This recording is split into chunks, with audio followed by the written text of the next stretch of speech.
Hey guys, what's up? Welcome to the Let's Talk Ant episode 1. And in this episode, I just want to say a few things. Not really going to get into any plugins or way of producing things. I just want to, give a short story for those that already know, but for those that don't know, a short story of the Writing Room Productions. So basically, this was all inspired not because I play music, but because I play music, and mostly because of COVID. Because of so many things had to change, and it was really a time of evaluation and a time to really reinvent myself as a musician. And being a musician full time requires reinventing oneself on a daily basis, to a weekly basis, to a monthly basis, to a yearly basis. So it's an everyday situation. But I'm happy to be here to start this first season, to really dig into the things that I do and to answer questions. We've gathered enough information to make a few episodes here, so this is awesome. And I want to do this also to help young musicians out there, and to any musicians out there that want to improve in certain areas in their music. We can always use improvement and help and guidance in certain things that we do as musicians. Every day I learn new things. Every day I'm reading. Every day I'm watching videos.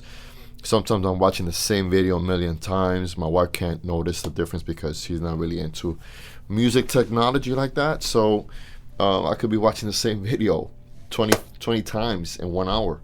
And it's just so the urgency to learn and the urgency to push forward in this music thing. But luckily, during COVID, I was able to adjust and adapt to the changes in a good way. So I can't really say that COVID was a bad situation. It was a really good situation. And now from this point forward, it's all about managing what I've established and moving forward, and keeping the fire alive. I lost a lot. I can't tell you that nothing bad happened, but I lost some weekly live gigs, commitments that I had with child care centers. I had the Little Musicians University program that I've had for a few years. And it went down the drain, due to the CDC guidelines and the COVID and everything with the mask and having a limited amount of people in a building. So the music program was one of those programs that were kicked out, unfortunately, and left to the local teachers to continue doing the music enrichment program. But with those things, it gave me the opportunity to look at the things that I've left inactive, like music streaming. My music streaming was paying me, I would say, every 4 months. And I'm giving you this information because this is the first episode. So it's a situation where I sat down to evaluate how I can make my music more I don't know if this is the word, streamful, but streamify. So I was able to bring my streaming income from every 4 months to every month. And I have so much music out there. So it's like, what am I gonna do with this? You know what I mean? I'm making music for nothing. So my mentality changed. Every time I step into this control desk over here, and I'm doing my own music, I'm doing it with the purpose of generating income. So I do what I love to do, Anthony Rodriguez music, and when I upload it, there's a plan to post it 1 million times a day across all social media platforms, because we have Facebook, we have Instagram, YouTube, LinkedIn, and everywhere else I can't think of right now, but yeah, TikTok. But the resources that are available to us really helped me to establish certain things. It's a baby steps, but when you lose this, your brain, your it's like, I can't speak from experience, but they do say when you lose one of your senses, all your powers go to another sense, so you become really good in a different sense, like, you smell more, you smell better, I guess, or you hear better without eyesight, whatever. This is probably bad information I'm giving you, but the whole point is that I lost one thing, and all the energy is going towards what I have going on and what's working for me. And to be able to put all that effort in there really, really has motivated and inspired me day to day. So that's just one of those things. And then I got into film scoring, and adding that to my music producing list. So those are the things that really, really have changed. I got into film scoring. I was very inspired, obviously, by Hans Zimmer, the father of all film composers in this generation. And for those that deny that, you got a big problem. And this setup right here, as you can see, this setup right here was also inspired by Hans Zimmer, and also by those that are under Hans Zimmer. So it's a process, but really, really wanted to have this setup and inspire. I got rid of my old gear, which wasn't a lot, so that's another thing, that this right here wasn't this before COVID. And so when COVID hit and I made some small transitions, I had a old computer monitor that I put together. It's somewhere around here. Let me see if I can get it. And it still works. It actually still works. Oh, yes, it's old VGA. So I started hooking this up with my early 2009 iMac, and made two computers, and it all started that way. You can see through my old Instagram posts, it was baby steps.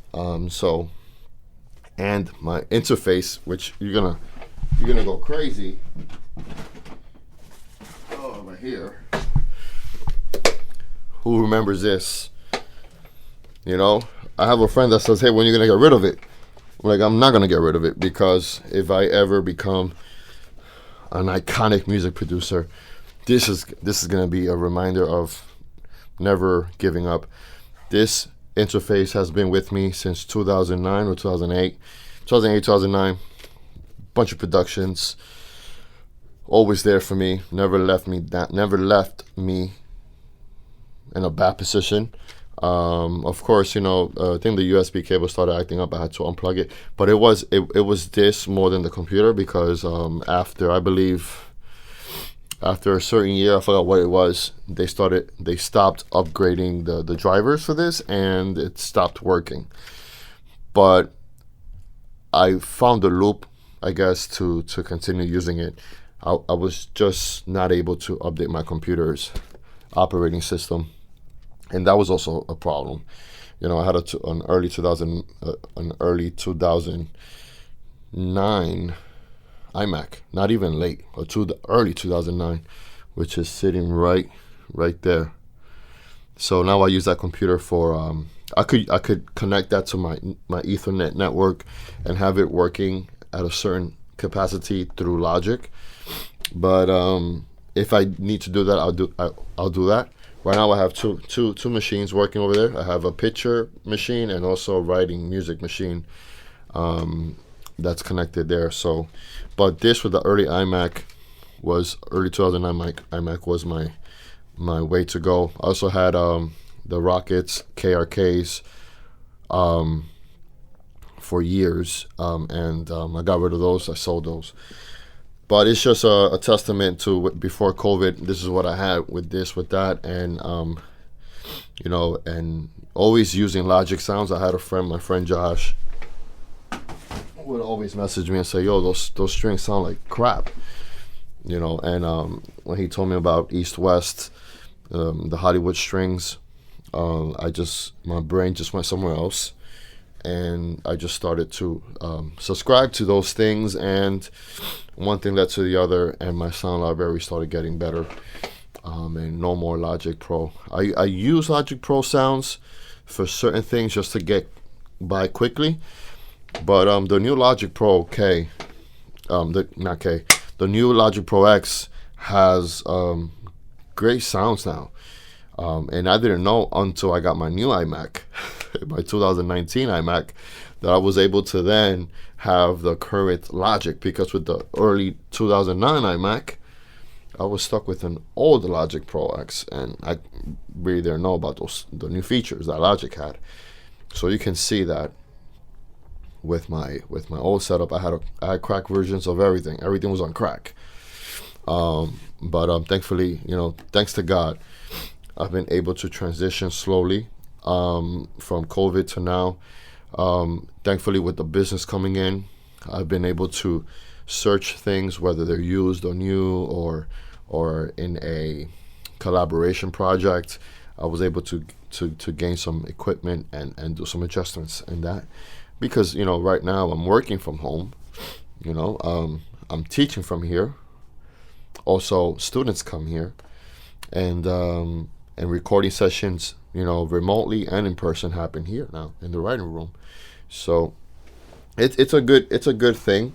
For those that follow me, the Writing Room Productions name came by watching hours of videos, and I was watching one of the interviews by Hans Zimmer in his studio in Remote Control Productions, and he mentioned, let's come into the writing room. So when he said come into the writing room, I quickly Googled to see who has it, and at that particular moment, nobody has the Writing Room Productions. There are the Writer's Room, or maybe the Writing Room, but there's no the Writing Room Productions. So I took it. I went with it. There's another name that I really wanted to have after I titled this the Writing Room Productions, but I'm gonna leave it there just in case. I have it in my mind. I can't really share it with you guys because then somebody's gonna take it. But yeah, so this is basically the Writing Room Productions, and it's a slow process. It's a slow upgrade. One of the things that's a huge feature here is my Moog, or my Moogs. That was one of my feature upgrades. I was got into sound designing. Sound design has different definitions, but in my case, sound design where, for example, I have strings, and below the strings I'll build like some sounds, some deep drone sounds or high pitched sounds with the Moogs. So it's really exciting to be able to do that.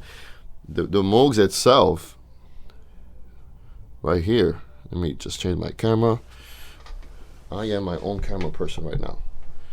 The Moogs itself is a session of its own. You know what I mean? You can't really book a writing session and add sound design session all at the same time, because it takes many hours. So we leave that for a separate session. So then this writing room, the studio just goes around to like right over here where I have my printer. I have a little mess over there. I can't really showcase that, but it's been it's a great ride. Can't complain. It's been awesome. So this is episode 1, and just wanted to give you guys a glimpse, a little talk about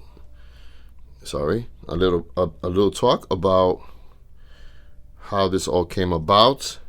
And my stand is not cooperating. So this is basically a transparent situation here. You guys are hanging out with me. You guys are hearing me talk. But we're going to get into gear talk. For those that follow me, this is mainly for you guys. because I get random questions, and there's some questions that I can't answer, and so I have to do research and get the information together on why certain things work and what works for me. And some people ask about my handy dandy bass acoustic guitar and what's the meaning of this. You know, do I record bass? Do I play bass? So this is a short story. I love bass. I taught myself how to play the bass, and just like the piano, I taught myself mostly piano, and then, you know, through mentorships and classes and a bunch of courses that I've taken to improve my musicianship. But this is self-taught right here.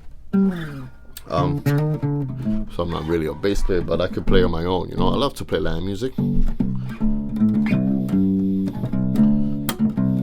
I could play a little bit of blues. Let's see. I'm singing. Oh my God.